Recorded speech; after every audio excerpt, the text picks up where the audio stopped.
తెలుగు రాజ్యానికి స్వాగతం. నేను సత్యనారాయణ. ఆంధ్రప్రదేశ్ ముఖ్యమంత్రిగా చంద్రబాబు నాయుడు ఆయన 100 రోజుల్లో పాలనను గాడిలో పెడతానని చెప్పారు. దాంట్లో మొదటి స్టెప్‌గా ఇవాళ కలెక్టర్ల సమావేశం నిర్వహించారు.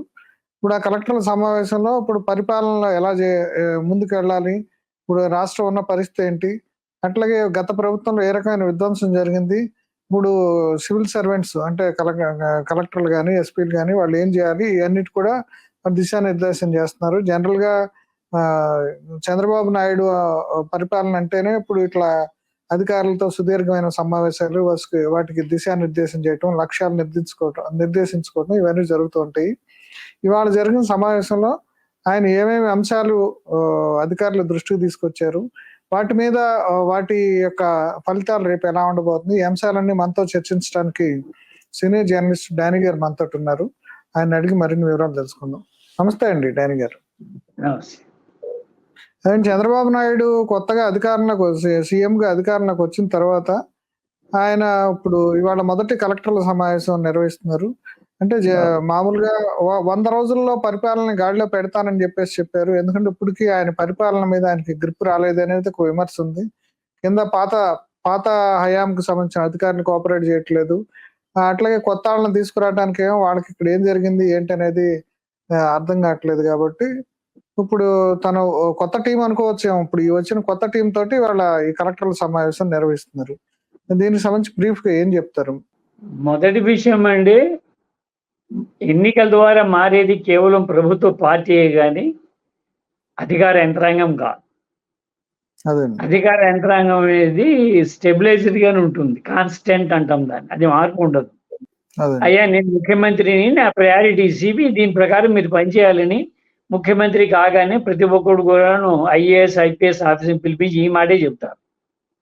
అయితే జగన్ హయాంలో జరిగినట్టు ఒక అతి ఏముందంటే, అతి మనం ఏమంటామంటే దాంట్లో use, more use, over use, abuse అంటాం. మనం వాడే పద్ధతిలో తర స్థాయిలు ఉంటాయి. జగన్ దాన్ని కొంత అబ్యూజ్ చేశారు. There is no doubt about that. అవసరాన్ని మించి వాడటం, నియమ నిబంధనలు కూడాను అవసరత మార్చేయటం ముఖ్యమంత్రి కోసం. ముఖ్యమంత్రికి అనువుగానే పనిచేస్తారు అందరు ఐఏఎస్ ఆఫీసర్లు, అందరు ఐపీఎస్ ఆఫీసర్లు ముఖ్యమంత్రికి అనువుగా పనిచేస్తారు. లేకపోతే వ్యాకంటీ రిజర్వ్లోను, లేకపోతే ప్రాధాన్యత లేనటువంటి డిపార్ట్మెంట్లోనూ అమ్మోన్లోనూ పడేస్తారు వాళ్ళని. యాజ్ యూజువల్గా జరుగుతుంది. కొత్తగా ఏమని నేను అనుకోవడం లేదు. రెండవది, 2 విధానాలు ఉన్నాయి పరిపాలన. చంద్రబాబు నాయుడు అనగానే మనకు నేరేటివ్ ఉంది, అభివృద్ధి అనేది. ఆయన మాట ముందు చెప్తుంటారు ఆ మాట, నేను అభివృద్ధిని సాధిస్తాను, సంపదను పెంచుతాను అని. జగన్ యొక్క పాలసీ దాని భిన్నమైనటువంటి నేరేటివ్ తోటి జగన్ పరిపాలనకు వచ్చాడు. ఆయన నేను సంపదను పంచుతాను అని. అంటే సంక్షేమం జగన్ పేరుతోటిను, అభివృద్ధి చంద్రబాబు నాయుడు గారి పేరుతోటి ఇంతవరకు చాలామంది అవుతూ వచ్చింది ఆంధ్రప్రదేశ్ రాజకీయాల్లో. ఇప్పుడు మారింది. చంద్రబాబు నాయుడు గారు కొత్తగా ఏమంటున్నారంటే సంక్షేమంతో కూడిన అభివృద్ధి అని కొత్తగా చెప్తున్నారు. That is great. రియల్ ఆ కాంబినేషన్ 2 కావాల్సిందే. ఏ రాష్ట్రానికైనా ఏ దేశానికైనా అభివృద్ధి జరగాలి, బలహీన వర్గాల యొక్క సంక్షేమం జరగాలి. ఉత్త సంక్షేమం జరిగినా కూడాను అది నిలబడదు, ఉత్త అభివృద్ధి చేసినా కూడా అది నిలబడదు. ప్రజలు దాన్ని ఆమోదించారు. రెండింటినీ కూడా ఏదో ఒక్కదాన్ని ఎన్నుకుంటామంటే కుదరదు. ఇప్పుడు చంద్రబాబు నాయుడు గారు ఆ మాట అంటున్నారు. చంద్రబాబు నాయుడు గారి మనోభావాల్ని ముందుగా తెలిపేటువంటి మీడియాలో ఇవాళ వచ్చిన మాట ఏమిటంటే సంక్షేమంతో కూడినటువంటి అభివృద్ధి అనేది. అది గ్రేట్. ఆ విషయాన్ని వాళ్ళు కలెక్టర్లు చెప్పడానికి ట్రై చేశారు. ఇవాళ మీటింగ్ అటెండ్ అవుతున్న చాలా మంది కలెక్టర్ కొత్తగా జిల్లా కలెక్టర్ అయిన వాళ్ళు, కొంతమంది జాయింట్ కలెక్టర్గా పనిచేసే కలెక్టర్ అయిన వాడు ఉన్నారు దాంట్లో కూడాను. కానీ ఎక్కువ మంది మొదటిసారిగా కలెక్టర్లు జిల్లా కలెక్టర్ అయినటువంటి ఉన్నారు. అది వాళ్ళకి ఒక దిశానిర్దేశం చేయాలి. మా మనోభావాలు ఇవి చేయండి. అదే ఇప్పటి వరకు చంద్రబాబు నాయుడుకి పరిపాలన మీద గ్రిప్ రాలేదు 50 రోజుల్లో. అట్లా కింద ఉన్న అధికారులు వాళ్ళు కూడా చాలా మంది మాట వింటలేదు. ఉదాహరణకి ఇప్పుడు శ్వేతపత్రంకి సంబంధించిన వ్యవహారం ఉంటే అసలు డీటెయిల్స్ అప్పులు ఉన్నాయనే డీటెయిల్స్ కూడా అధికారులు ఇవ్వట్లేదు. ఆ జగన్ కోవర్టులు చాలా మంది ఉన్నారు. జగన్మోహన్ రెడ్డి ఇక్కడ కొన్ని మందు పాత్రలు పెట్టి వెళ్ళారు. ఎందుకంటే ఈ మధ్యలో కొన్ని కాగితాలు దగ్ధం చేయటం, రికార్డులు మాయం చేయటం, ఇవన్నీ చేయటం ద్వారా చంద్రబాబు నాయుడిని ఇరకాటంలో పెట్టడానికి ప్రయత్నం చేస్తున్నారనేది ఉంది. ఇప్పుడు దాని మీద ఇప్పుడు ఆయన ఏ రకంగా ఇప్పుడు అందుకనే ఆయన 100 రోజులు బహుశా టైము ప్రకటించినట్టున్నారు పాలన గాడిలో పెడతానికి. ఎందుకంటే మీరు ఇందాక చెప్పినట్టు కంటిన్యూటీ ఆఫ్ ద అడ్మినిస్ట్రేషన్ అయితే వెంటనే ఆ ఫైల్ తీసుకుని మళ్ళా దాన్ని కంటిన్యూ చేయొచ్చు. అదే ఇప్పుడు ఈ రకమైన ఆ మందు పాత్రలు, కోవర్ట్లు పెట్టారంటున్నారు. దాని మీద మీరేం చెప్తారు? అది నిజమేనా? ఇది విపరీత పరిణామం. ఇది గవర్నమెంట్ చాలాసార్లు మారింది, గవర్నమెంట్ మారడాన్ని, కానీ అది పెరినియల్ ప్రభుత్వం ఎటర్నల్ థింగ్ కదా. అది గవర్నమెంట్ యొక్క పార్టీ మారుతుంది, అధికార పీఠం మారుతుంది, కానీ అధికారులు మారరు కదా. పరిపాలన నియంత్రణగా సాగుతూ ఉండాల్సిందే. గత ప్రభుత్వం రికార్డులు లేకుండా చేయటం, రెవెన్యూ అంకెలు లేకుండా చేయటం, ఈ మిగతాయి ముఖ్యంగా మైనింగ్ డిపార్ట్మెంట్లు ఎక్కువగా ఇవి జరుగుతున్నట్టున్నాయి. మైనింగ్ డిపార్ట్మెంట్లో ఒకటి, ల్యాండ్ డిపార్ట్మెంట్, రెవెన్యూ డిపార్ట్మెంట్లో ఒకటి, రికార్డు తారుమారు చేయటం లేదా పాత రికార్డు కనిపించకుండా చేయటం, ఇదంతా కూడా చాలా మనలాంటి సీనియర్ జర్నలిస్టు కూడాను ఇది చాలా కొత్త పరిణామం, చాలా భయంకర పరిణామం, చాలా ప్రమాదకరమైన పరిణామం ఇది కనపడుతుంది. ఒక ఆఫీసర్ లేచి వెళ్తాడు, ఇంకో ఆఫీసర్ కూర్చుంటాడు అదే కంప్యూటర్ మీద, అది ఈ కంటిన్యూ ది జాబ్. కానీ అంతకుముందు పనిచేసిన ఆఫీసర్ అక్కడ డేటా అంతా కాల్ చేసి మార్చేసి వెళ్ళిపోతాడా? మదనపల్లి లాంటి చోట్ల ఇప్పుడు అట్లాగే ఇప్పుడు జనం వచ్చి మా రికార్డులన్నీ మార్చేశారు, మా భూములన్నీ కొట్టేశారు, పెద్దిరెడ్డి ఆయన అక్కడ ఎమ్మెల్యే పెద్దిరెడ్డి అనుయాయులు వాళ్ళంతా కొట్టేశారని చెప్పేసి వరుసగా క్యూలో కట్టి ఫిర్యాదులు ఇస్తున్నారు. అట్లాగే ఎక్సైజ్ సంబంధించిన ఈ గనులకు సంబంధించిన రికార్డులు కూడా చాలా వరకు కనపట్లేదని చెప్పేసి చెప్పారు. అవును, ఎక్కడైతే డబ్బు ఉందో డబ్బు 2 చోట్లే ఉంటుందండి. భూమి, గనులు. ప్రభుత్వంలో 2 చోట్లే డబ్బులు ఉంటాయి. వచ్చే ట్యాక్స్ ఎలాగో రిసీట్ ఇచ్చి తెచ్చేది కాబట్టి అది రికార్డ్ అయిపోతుంది. జిఎస్టీ కానీ మరో రెవెన్యూ కానీ అవన్నీ కూడా రికార్డ్ ప్రకారంగా వస్తాయి. రిసీట్ ఇచ్చే తీసుకుంటాం, పన్ను గిన్ను వగరా కాబట్టి. కానీ ఈ రికార్డు లేకుండా జరిగే పనులు 2 భూముల ఆక్రమణ, మన ఇష్టం వచ్చిన సంతర్పణ చేసుకోవడం, గనులు తవ్వుకొని అమ్ముకోవడం. ఈ 2 చోట్ల రికార్డు మెయింటైన్ చేయరు వాళ్ళు. ఇక్కడే చాలా కీలకమైన రికార్డు ఉంటుంది. ఇక్కడే చాలా విపరీతమైన లాయలిస్ట్ ని పెట్టుకుంటారు. They are more loyal than the king. రాజును మించిన విధేయులు వాళ్ళంతా కూడా. జగన్ పరిపాలన అయిపోయింది, ఓడిపోయాడు, ముఖ్యమంత్రి వెళ్ళిపోయాడు ఇంటికి. వేరే వాళ్ళు వస్తారు, వాళ్ళకి అనుకూలంగా మళ్ళీ ఉండాలి మనం అని అనుకోవడం లేదు వాళ్ళు. ఇప్పటికీ జగన్ విధేయులుగానే ఉన్నారనుకోండి, వాళ్ళు దే ఫేస్ మ్యూజిక్. నేను అనుకోవడం వాళ్ళు చాలా శిక్షణ అనుభవించాల్సి వస్తుంది అనుకున్నాను నేను. గతంలో కూడా వైఎస్ రాజశేఖర రెడ్డి గారి తర్వాత ఆయన దాంట్లో పనిచేసే గనుల శాఖ మంత్రిని ఇతరులు కూడా జైలుకి వెళ్ళి వచ్చారు. శ్రీలక్ష్మి వగైరా కేసులు మీకు తెలియనివి కావు, వెళ్ళారు వాళ్ళు. ఓబులాపురం గనులు వ్యవహారాల్లో కొన్ని క్యాప్టివ్ ప్రొడక్షన్ అనే మాట తీసేసినందుకు గాను ఆ డాక్యుమెంట్లో దానికి అనుకూలంగా ప్రవర్తించినందుకు కక్షిదాడికి, అదే పార్ట్నర్కి, ఆ మైనింగ్ కాంట్రాక్టర్కి అనుకూలంగా ఇది ఇక్కడే వాడాలి అనే కండిషన్ తీసేసి చైనాకి అమ్మేసుకున్నారు వాళ్ళు. తవ్వింది ఇక్కడ వాడాలి అని చెప్పి కండిషన్ తీసేసారు వాళ్ళు, ఉద్దేశపూర్వకంగా తీశారు. డెలిబరేట్లీ టైపింగ్లో ఆ మాట తీసేసారు, ఇక్కడే వాడాలి అని మాట. ఇలాంటి అతి విధేయులు ఉంటారు, జగన్ గవర్నమెంట్లో కూడా ఉంటారు. అందరూ చేస్తారండి ఆ పని. అంటే రాయల్ అంశంలో ఒకటి ఈడుస్తుంది కదా. నేను జగన్ పార్టీ, నేను చంద్రబాబు నాయుడు పార్టీ అని ఆఫీసర్లు కూడా అనుకోవడంలో వచ్చిన సమస్య. ముందు మీడియా అనుకోవడం మొదలైంది అన్ని చోట్ల కూడాను. మీడియా రిపోర్టర్ కూడా అనుకున్నాను, నేను చంద్రబాబు నాయుడు రిపోర్టర్ని, నేను జగన్ రిపోర్టర్ని, నేను ఇంకేదో రిపోర్టర్ని అని మీడియా రిప్రజెంట్ చేసేవాళ్ళు అనుకుంటున్నారు. అధికారులు కూడా అలాగే అనుకున్నారు. నేను ఆయన మనిషి ఎందుకంటే ఇప్పుడు విశాఖపట్నం వైస్ ఛాన్సలర్ ఉన్నాడు, ఆయనకి ఏ అర్హత లేదు వైస్ ఛాన్సలర్ కావడానికి. ఆయన పైన 3-4 ఉంటారు సీనియారిటీ ప్రకారం. వాళ్ళందరూ దాటించి ఈయన తీసుకొచ్చి వైస్ ఛాన్సలర్ చేస్తే ఏం చేస్తాడు ఆయన? జగన్ పుట్టినరోజులు, వైఎస్ఆర్ పుట్టినరోజులు జరుపుతారు. ఆమెతో పిహెచ్డీలు కూడా చేయించి ఇది కూడా చేశారని చెప్పారండి. పిహెచ్డీ చేయడం మాత్రమే కాదు, ఆమెకి అది జాబ్ కూడా ఉందంట రెగ్యులర్ గా. అక్కడ యూనివర్సిటీలో శాలరీ ఆమెకి అక్కడ నుండి వస్తుందట శాలరీ. పిహెచ్డీ చేయడం బయట చేసింది, ఎన్టీ రామారావు మీద వారి మీద ఏదో రాసి ఆమె సబ్మిటెడ్ పిహెచ్డీ లాంగ్ బ్యాక్. పిహెచ్డీల గైడ్ గా ఆమె వ్యవహరించేలా ఏదైనా కావచ్చు, రీడర్ గానో మరొకరు గానో పెట్టి ఉండొచ్చు. టీచింగ్ దానికోసం ఎక్స్పీరియన్స్. దానికోసం శాలరీ ఫిక్స్ చేయవచ్చు. ఏముందండి, రాజు మనోడైతే ఏమైనా చేయవచ్చు కదా. అడిగేవాడు సరే. ఎవడు? వాడు రాజ్యం పోయేంత వరకు అడిగేవాడు ఎవరు అని. అదే ఇంకా అసలు విషయానికి వద్దాం. Right, please. ఇప్పుడు చంద్రబాబు నాయుడు ఈ కలెక్టర్ల కాన్ఫరెన్స్ లో మీరు చాలా చూశారు. అంటే మొన్న కూడా అవును. ఆయన నేను కొంత చాలా గట్టిగా వ్యవహరిస్తాను చూడండి, అయినా సరే అప్పుడు అంత గట్టిగా కాదని కూడా ఒక మాట చెప్పారు. ఆయన ఈ కలెక్టర్ల కాన్ఫరెన్స్ నిర్వహణలో గతానికి ఇప్పటికి ఏమైనా తేడా కనిపించిందా ఆయన వ్యవహార ఒకటి శైలిలో? డెఫినెట్ గా గొడవ తేడా ఉందనుకోండి. మొదటిది, చంద్రబాబు నాయుడు గారు చాలా గంటలు ఆ సమావేశాలు నిర్వహించేవారు. ఇవాళ షెడ్యూల్ వచ్చింది, మార్నింగ్ ఇవి మాట్లాడతారు, మధ్యాహ్నం ఇవి మాట్లాడతారు, అంతవరకు కిసా కథం. నేను అనుకుంటే మీటింగ్ ఇవాళ 4:30 క్లోజ్ అయిపోద్ది, 4:30, 5 o'clock ఇప్పుడు క్లోజ్ అయిపోద్ది.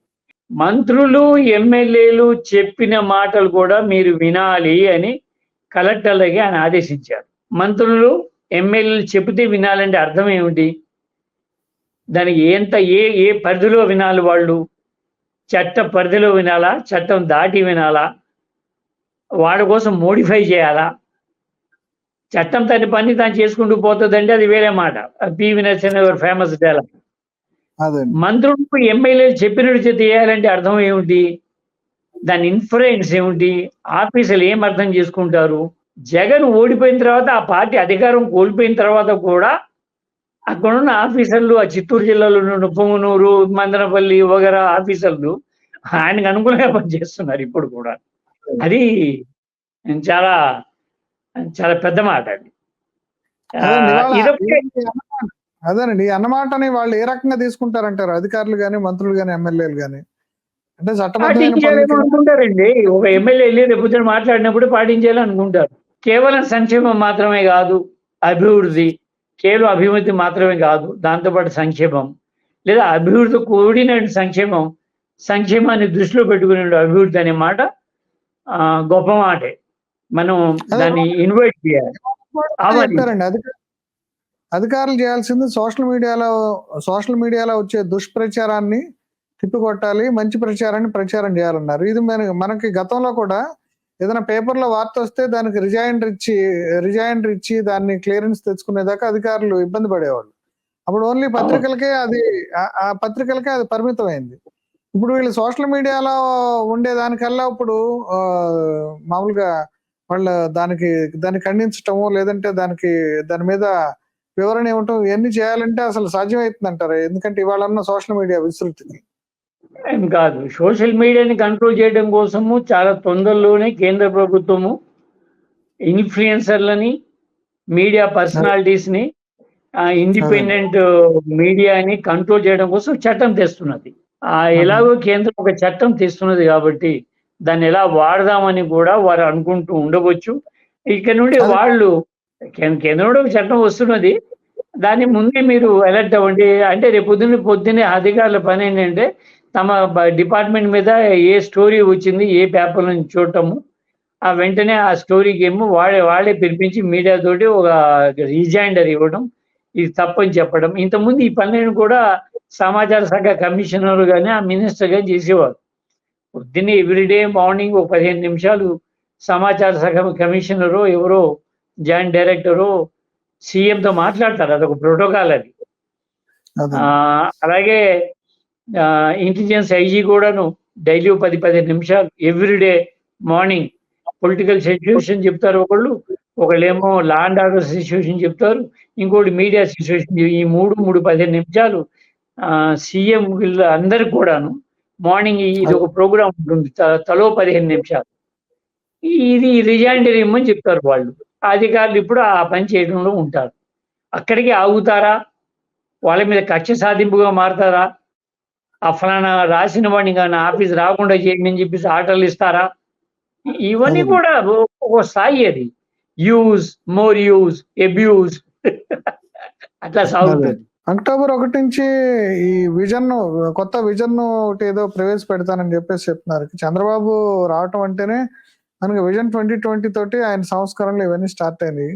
ఈ తప్ప కొత్త విజన్ లో ఏ రకంగా చంద్రబాబు కొత్త విజన్ ఉండే అవకాశం ఉంటుంది? ఆయన ఇంతకు ముందు కూడా ఆయన 2029 అని, అట్లాగే ఇప్పుడు వికసిత భారత్ కు సంబంధించి 2047 అని ఇట్లా రకరకాల విజన్ల గురించి మాట్లాడుతున్నారు. ఇప్పుడు ఆయన విజన్ లో ఏమేమి అంశాలు ఉండే అవకాశం ఉందంటారు? ఇది రెండే ఇవాళ అది హెడ్లైన్ లోనే వచ్చేసింది, అభివృద్ధి సంక్షేమం అని. ఈ రెండింటిలో పైగా ఒక చిన్న మంచి మాట ఉంది ఇవాళ చంద్రబాబు నాయుడు గారి ఎజెండాలోను. ఒక కుటుంబాన్ని యూనిట్ గా తీసుకోవడం కన్నా కూడా ఇండివిజువల్ ని యూనిట్ గా తీసుకోండి సంక్షేమ పథకాలని ప్రవేశపెట్టేటప్పుడు మాట అన్నారు. కానీ దానికి ఫలాలు ఆ కుటుంబంలో కొంతమందికి దక్కవచ్చు, కొంతమంది కారణాలు ఇత కారణాలు దక్కకపోవచ్చు. ప్రతి వ్యక్తిని ఒక యూనిట్ గా తీసుకొని అతనికి ఒక బెనిఫిట్ కల్పించాలి అనే మాట కూడా ఇవాళ నేను విన్నాను ఆయన ఎజెండాలో ఉన్నట్టుగా కూడా. దట్ ఈస్ గుడ్ అది.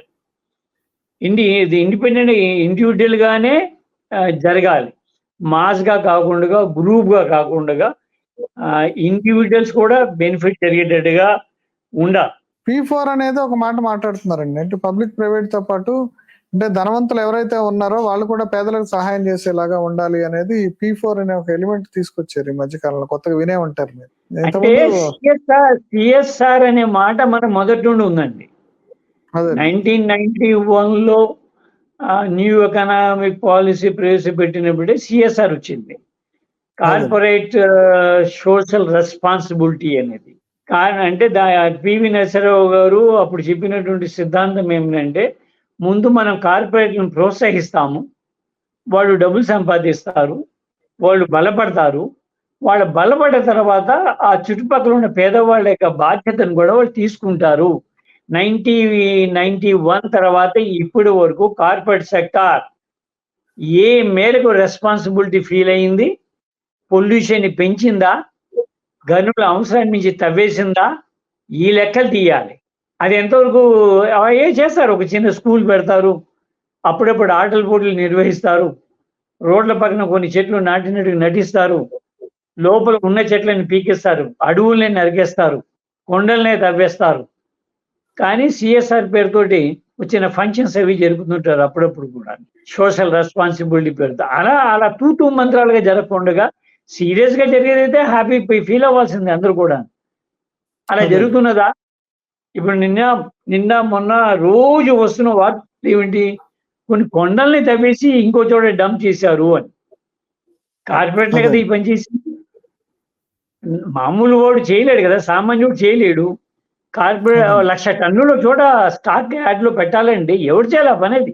పైగా వేరే సరిహద్దుల నుండి, వేరే రాష్ట్రాల నుండి, వేరే జిల్లా నుండి తీసుకొచ్చి వేరే జిల్లాలో డంప్ చేయడం, అసలు ఆ జిల్లా అధికారులకు తెలియకుండా ఉండడం, అది ఎంఆర్ఓకి తెలియదు, ఆర్ఐకి తెలియదు, కలెక్టర్కి తెలియదు. ఇదేం లెక్కలు ఇవి?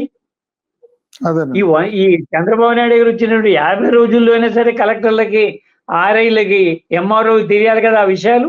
దే హ్యావ్ టు రియాక్ట్ కదా. చంద్రబాబు నాయుడు గారు ఒక మీటింగ్ పెట్టి చెప్పేంతవరకు రియాక్ట్ కారా వాళ్ళు? ఈ డంప్ ఎవరిది? కలెక్టర్కి తెలియకపోవచ్చు, పోనీ కలెక్టర్ జిల్లా పెద్దది కాబట్టి. తహసీల్దార్ గారికి తెలుసు, ఆర్ఐకి తప్పనిసరిగా తెలుసు. తెలియకుండా ఇంత పెద్ద డంపులు, కొండ గుట్లంత ఫోటోలు చూస్తుంటే తెలుస్తుంది, కొండ గుట్లంత డంపులు. నేను అనుకోవడం, నేను కొంత ఈ రాజకీయాల పట్ల భిన్నమైన అభిప్రాయం కలిగిన వాడిని నేను. వీళ్ళతో పాటు కూడా వచ్చినటువంటి వాళ్ళు ఒక డబ్బు ఆశతో వస్తారు రాజకీయాల్లో. అందరూ కాకపోయినా ఎక్కువ మంది వాళ్ళే వస్తారు. ఆ డబ్బులు ఎక్కడ రావాలి వాళ్ళకి? ఆ డబ్బులు మించిన డబ్బులు కూడా రావాలి కదా.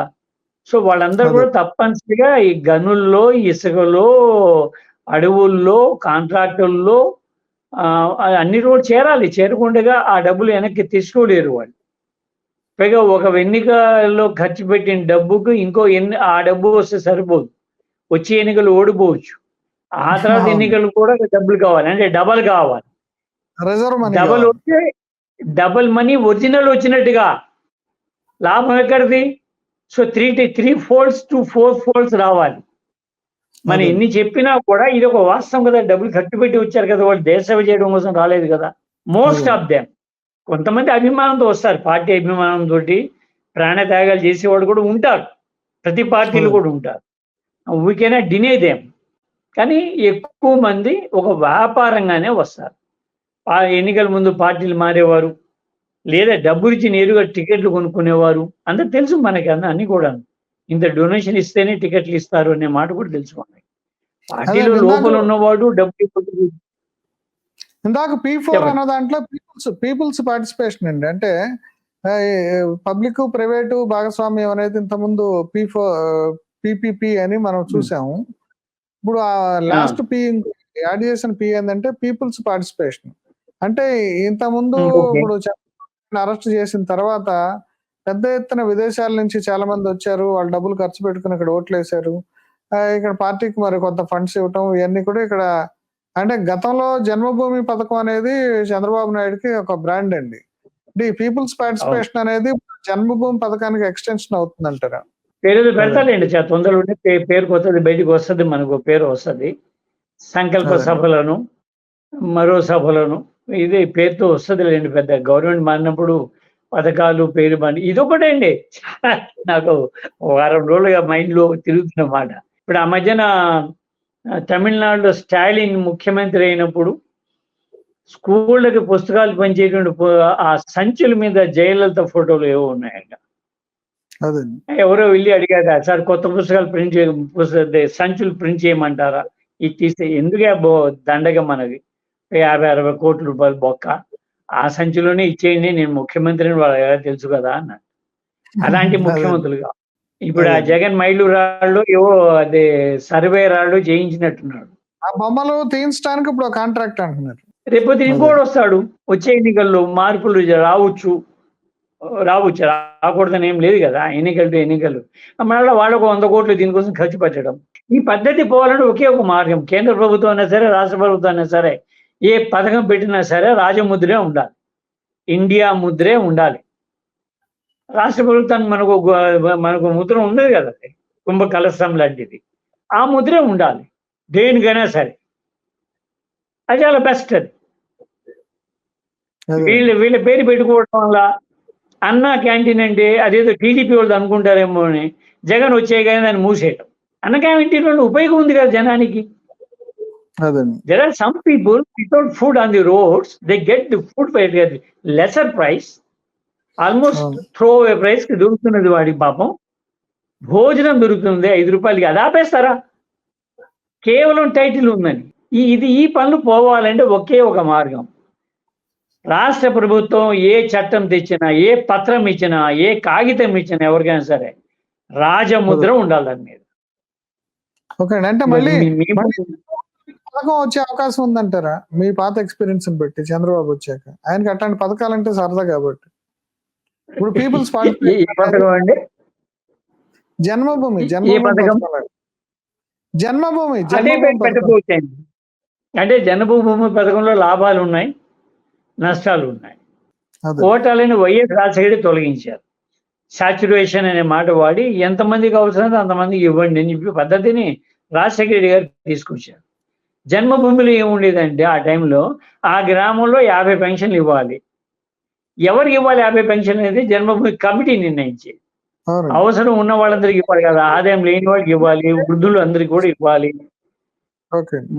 అందువల్ల పెద్ద దానికి కొత్త పేరు పెడతారు ఎదురు. అదే జగన్ వచ్చాక ఇప్పుడు సంక్షేమానికి సంబంధించి ఆయన ఏ దారిలోకి తీసుకెళ్లాడో దానికి ఎక్స్టెన్షన్ చేయాల్సిన అవసరం వస్తుందండి. అదే మీరు రాజశేఖర రెడ్డి చెప్పిన మించి ఇంకా సంక్షేమంలో మీరు ఒక్క అడుగు కూడా వెనక్కి వేయలేరు, 2 అడుగులు ముందుకే వేయగలరు తప్ప. ఇప్పుడు అది 3,000 రూపాయలని 4,000 రూపాయలు చేసినట్టుగానే మిగతా విషయాల్ని కూడా చేసుకుంటూ రావాలి చాలాను. రెండోది ఈ హెల్త్ కార్డులు ఇస్తారు, ఎంత బోగస్ అంటే అంత బోగస్. అది ఏ హాస్పిటల్ వెళ్ళినా కూడా చల్లదు.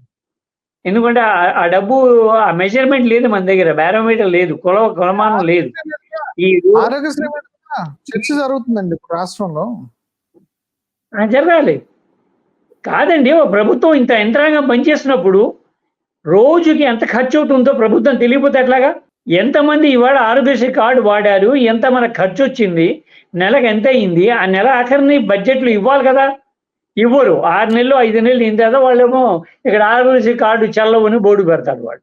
ఆరోగ్యశ్రీ ఈ రాష్ట్రం అంతే, ఆ రాష్ట్రం అంతే, తెలంగాణలో అంతే, ఇక్కడ కన్నా అది ఆంధ్రప్రదేశ్ కన్నా, జగన్ ఆంధ్రప్రదేశ్ కన్నా కేసీఆర్ తెలంగాణ బెటర్. ఆయన కాస్త 2 నెలలు నెల కాకపోయినా 3 నెలలకు 4 నెలలకు ఆ ఆరోగ్యశ్రీ బిల్స్ పిలిపించి 100 కోట్లు అదే 1000 కోట్లు బకాయి ఉండేదైతే 500 కోట్లు ఇచ్చేదో సర్దుతుండేవాడు. ఎంత నిర్లక్ష్యం అంటే ఆ బటన్ నొక్కే ప్రోగ్రాం తప్ప మిగతా ప్రోగ్రాం మీద అది ఎఫెక్ట్ అవ్వదా సామాన్య ప్రజలకి? మీరు చెప్పినట్టు ఆరోగ్యశ్రీ, ఆ రాజీవ్ ఆరోగ్యశ్రీ పెట్టారు, వైఎస్ఆర్ ఆరోగ్యశ్రీ, ఎందుకంటే ఈ పేర్లు పెట్టడం ఇవన్నీ కూడా? లేకపోతే ఇంకేదో ఎన్టీఆర్ ఆరోగ్యశ్రీ అని ఉందనుకోండి, జగన్ డబ్బులు ఇవ్వడు. వైఎస్ఆర్ ఆరోగ్యశ్రీ అని ఉందనుకోండి, చంద్రబాబు నాయుడు డబ్బులు ఇవ్వడు. ఏంటిది? What is separates? అధికారులకి మానవీయ కోణం ఉండదు అని అనుకున్నాను నేను. కొంత అధికారి కాకముందు కూడా మానవీయ కోణంతో వచ్చి ఉంటారు వాళ్ళు. శంకరన్ లాంటి వాళ్ళు ఉంటారు. There will be certain great people are there. Secretariat చాలా గొప్పవాళ్ళని కూడా చూశాను. ఆ పని కోసమే ఉంటారు పాపం వాళ్ళు. దానికోసమే పరితపిస్తూ ఉంటారు. People are like that. అదే ఆ గోల వదిలేస్తే మిగతా వాళ్ళందరూ కూడా అధికారులకి మానవీయ కోణం ఏముంటుందండి? అక్కడ ఎవరో ఇన్ఫ్లుయెన్స్ ఉండు, ఎమ్మెల్యే ద్వారాను, ఎంపీ ద్వారాను, మినిస్టర్ ద్వారాను చిప్పించుకోగలిగినటువంటి ఆ నెట్వర్క్ లో ఉన్నటువంటి వాడు వెళ్తే అది వేరే కథ. కానీ అది కాని వాళ్ళు వెళ్ళినా కూడా ఏమీ కాదు. నాకైతే చాలా భయంకరమైన ఎక్స్పీరియన్స్ ఉంది జగన్ హయాంలోను. అదేంటంటారు దాన్ని, అంటే నేను పనిచేసింది ఆయన హయాంలో కాబట్టి వైఎస్ఆర్ హయాంలోనే. ఆయన వైఎస్ఆర్ మాట అనేవాడు ఇప్పుడు కూడా అధికారులకి. ఈ అధికారుల మీటింగ్ నేను వైఎస్ఆర్ హయాంలో 5 ఏళ్ళు కూడా చూశాను నేను. ఈ ఇయర్కి 6 నెలలకు ఒకసారి పెట్టేవాడు ఆయన. కొద్ది మార్నింగ్ ఏమో ఐపీఎస్ ఆఫీసర్లు, మధ్యాహ్నం కలెక్టర్ మీటింగ్ ఒకే రోజు పెట్టేవారు. ఇప్పుడు లాటరీలో మాట ఉంటుంది, ఎవడికో 100 నెంబర్ టికెట్కి లాటరీ తగిలింది అనుకోండి, 101కి కూడా ఇస్తారు, 99 కూడా ఇస్తారు. ఎందుకంటే కన్సోలేషన్ ప్రైజ్ అంటే. ఫైనల్ గా ఇప్పుడు ఏపీ బ్రాండ్ దెబ్బతింది. ఇప్పుడు ఆ ఏపీ బ్రాండ్ ని ఇప్పుడు పెంచడానికి, ఆ బ్రాండ్ వాల్యూని పెంచడానికి, బ్రాండ్ ప్రతిష్టను పెంచడానికి కృషి చేయాలని చెప్పారు. దాని మీద ఏం చెప్తారు మీరు? పడిపోయిన మాట వాస్తవం, దాంట్లో మరో మాట ఏమీ లేదు. జగన్కి అసలు ఆ దృష్టి లేదు. ప్రాజెక్టులు ఇంకొకరిని తీసుకురావాలి, వాటిని అభివృద్ధి చేయాలి, తద్వారా ఎంప్లాయ్మెంట్ పెరుగుతుంది, యాక్టివిటీ పెరుగుతుంది, హ్యాపెనింగ్ పెరుగుతుంది, ఒక హ్యాపెనింగ్ స్టేట్ అనుకోవాలి జనం అనే మాట జగన్కి లేదు. అది చంద్రబాబు నాయుడు అర్థం. చంద్రబాబు హ్యాపీ, చంద్రబాబు నాయుడు గారి తాలూకు హాబీలో అదొకటి. తన రాష్ట్రం హ్యాపెనింగ్ స్టేట్ అని చెప్పుకోవాలనేది ఆయనకు సరదా. అది మంచిదే. యాక్టివిటీ పెరిగినివ్వండి, అన్ని రకాల యాక్టివిటీ పెరిగినివ్వండి. ఇన్వెస్ట్మెంట్ అనేది మంచిదా చెడ్డదాన్ని పక్కన పెట్టి, విదేశీ ఇన్వెస్ట్మెంట్ కానీ స్వదేశీ ఇన్వెస్ట్మెంట్ కానీ ఇన్వెస్ట్మెంట్ వస్తే డైరెక్ట్ అండ్ ఇండైరెక్ట్ ఎంప్లాయ్మెంట్ పెరుగుతుంది. ఒక సోషల్ యాక్టివిటీ కాకుండా ఎకనామిక్ యాక్టివిటీ పెరిగితే సోషల్ యాక్టివిటీ పెరుగుతుంది. వేరే దేశాలు ఉన్నాయి, చాలా గొప్ప దేశాలు ఉన్నాయి మనకి. నార్వే, స్వీడన్, డెన్మార్క్, ఆస్ట్రేలియా, ఈ దేశాలు ఉన్నాయి. వాటి పద్ధతి వేరు అనుకోండి. వాళ్ళకి డెవలప్మెంట్కి హ్యాపీనెస్ తేడా లేదు. వాళ్ళిద్దరికి రెండు సమానంగా ఉండే జాగ్రత్త పడతారు ఆ దేశాలు. ప్రపంచంలో 10-12 దేశాలు ఉన్నాయి అట్లాగా. అదే మొత్తంగా ఇవాళ జరిగిన కలెక్టర్ సమావేశం, ఇప్పుడు ఆయన ఏదైతే 100 రోజుల్లో పాలన గాడిలో పెట్టాలి అనుకుంటున్నాడు, దానికి ఇది ఇప్పుడు ఆయన చేసిన దిశానిర్దేశం అనేది దానికి దోహదపడుతుంది అంటారు. ఈ 100 రోజుల్లో ఆయన ఇప్పటికే అదో పని చాలా వరకు జరిగిపోయి ఉంటుంది. ఎందుకంటే చాలా మంది కలెక్టర్ ఇవాళ అటెండ్ అవుతున్న వాళ్ళు కొత్తగా కలెక్టర్లు అయిన వాళ్ళు, కొత్తగా అపాయింట్ అయినటువంటి వాళ్ళు. సో వాళ్ళు ఎలాగో చంద్రబాబు నాయుడు గారి ద్వారా అపాయింట్ అయిన వాళ్ళు కాబట్టి కలెక్టర్లు గారు, వారు తప్పనిసరిగా చంద్రబాబు నాయుడు గారి మనోభావాలకు అనుకూలంగానే ఉంటారు. చాలా సహజం. అది ఒక కొత్తగా ఇంకో చెప్పాల్సిన అవసరం లేదు. తర్వాత రేపు అక్టోబర్ 1నో 2నో, బహుశా 2 అనుకుంటా, అక్టోబర్ 1 కాదు 2 అనుకుంటా, ఆయన గాంధీ గారి పుట్టినరోజు సందర్భంగాన ఆయన విజన్ని రిలీజ్ చేస్తారు. ఆ విజన్ తాలూకు జిల్లాల్లో ఎలాంటి పని అనేది ఉంటుంది. ఇక ముందు ఒక 60% నుండి 40%, ఒక 20%కి ఆయనకు గతంలో ఓటు వేసిన వాళ్ళలో 10-12% ఆయన ఓటు వేయకుండా ఉండడానికి ఆయనకు బిహేవియర్ పనికొచ్చింది. మరీ జీరోలో ఏం పడిపోలే. అంకెల్ రీచ్ అయితే జగన్కి 11 స్థానాలే వచ్చాయి, కానీ ఎమ్మెల్యే సీట్లు ఓటింగ్ దాదాపు 40% వచ్చింది. 50% నుండి 40%, 10% పడిపోయింది. ఓకే, ఏదైనా కానీ 100 రోజుల్లో ఆయన పాలన గాడిలో పెట్టడానికి వాళ్ళు జరిపిన కలెక్టర్ల సమావేశం దోహదపడుతుందని డైనీ గారు అభిప్రాయపడుతున్నారు. ఈ అభిప్రాయాలు మాతో పంచుకున్నందుకు డానీ గారు నమస్తే అండి. నమస్తే. Please do subscribe to Telugu Rajyam channel. Please do subscribe to Telugu Rajyam channel. Please do subscribe to Telugu Rajyam channel. Hi అండి, నేను మీ ఆర్పీని, నెల్లూరు పెద్దారెడ్డి చేపల పులుసు ఓనర్ని. మీరు తెలుగు రాజ్యం అనే ఈ యూట్యూబ్ ఛానల్ సబ్స్క్రైబ్ చేసుకుని మంచి మంచి వీడియోలతో వస్తారు. Thank you so much. Hi people, I'm Sonakshi Verma and you please watch Telugu Rajyam and please subscribe to the channel.